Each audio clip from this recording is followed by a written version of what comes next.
its share of bad press in recent years, but in many ways, it's never been healthier. Family reunions are gaining in popularity every year, and this is their biggest weekend. All these reunions have one thing in common: people from around the country, sometimes from around the world, getting together to celebrate and strengthen the unique bond that they all share.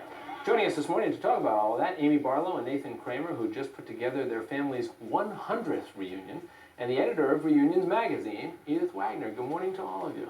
Good morning. 100th reunion. It's such a great story. Amy, tell us how it all got started. Well, shortly before his death, my great-great-grandfather, Henry Mellenbrook, sat down and put together a letter outlining some family values that he wanted to pass on to his children.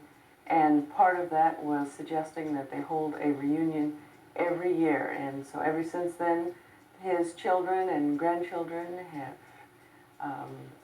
had the reunion and just kept it going. Yeah. Nathan, what's the most rewarding part of it for you? For me, working with the Genealogy Society, it's finding some of the lost descendants. And then this year at the large 100th reunion was to meet some of these people that we've been in contact with all of these years. To be able to go up to someone and shake their hand, read their name tag, and say, "I know about you." I know who you are. And you're my great-great-great cousin, one of those things. Edith, have you ever heard of a situation such as this, 100 years running family reunions? Yes. So not as unusual as we think. Well, certainly in the overall scope of things, many reunions are much younger than that. But 100 is not that unusual, and particularly in their part of the country, in the middle part of the country, where the families had always gotten together. You got some tips for us that you put together here, and let's take a look at some of them, if we might, as some guiding lights here. First thing you say is that you should start early. How early is early? Well, for a first reunion, it's not unwise to be starting a year or two in advance, because the people who are organizing the reunion are going to have to be finding people. And there are lots of logistics early on, deciding the date, where you're going to go, and so forth. And so it is important to give yourself plenty of time.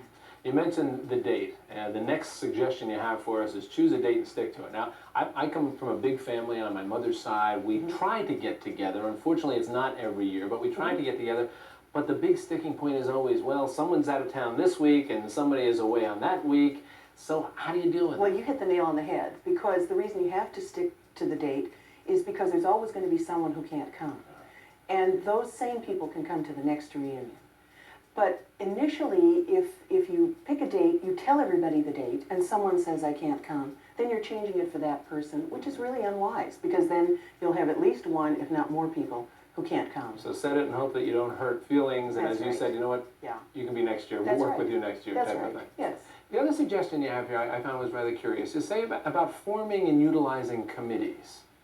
The reason for that is because the person doing the reunion should not be doing it alone. The person should have volunteers, should be able to delegate to people. And by setting up committees and having people doing specific things, that creates an enormous amount of ownership for the reunion. The more people involved, the more people will come. So that, and there are some real specific committees. Where are we going to go? That can take quite a bit of research.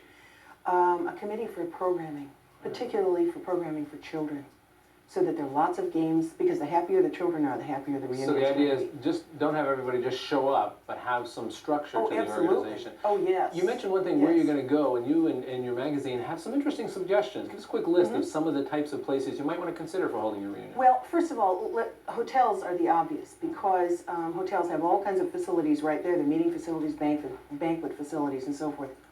But families are going to ranches and going on cruises. One of the things that we have found doing the magazine, that convention and visitors bureaus are very interested in reunions. They're groups, just like conventions are. And they have a lot of information that a family that's looking for a place to go, lots of help at convention and visitors bureaus. Then for probably smaller families, condos, where they take several condos. The most typical ones are on the beach. They take condos for 8 to 12 people. Right. They line themselves up. They can cook if they want to. So they can go out if they want to. A lot of opportunities, a lot of different places. Sure, of course. Edith Wagner, thank you for joining us with your thoughts. And Amy and Nathan, again, congratulations on you being able to perpetuate this. It's a wonderful thing. It's been great. Good luck, and we'll check on you next year. Super. Good. And if you want some more information, Reunions Magazine has a number to call. It's 1-800-373-7933. And straight ahead on today, our gadget guru Andy Parr roaring through the surf straight into your living room.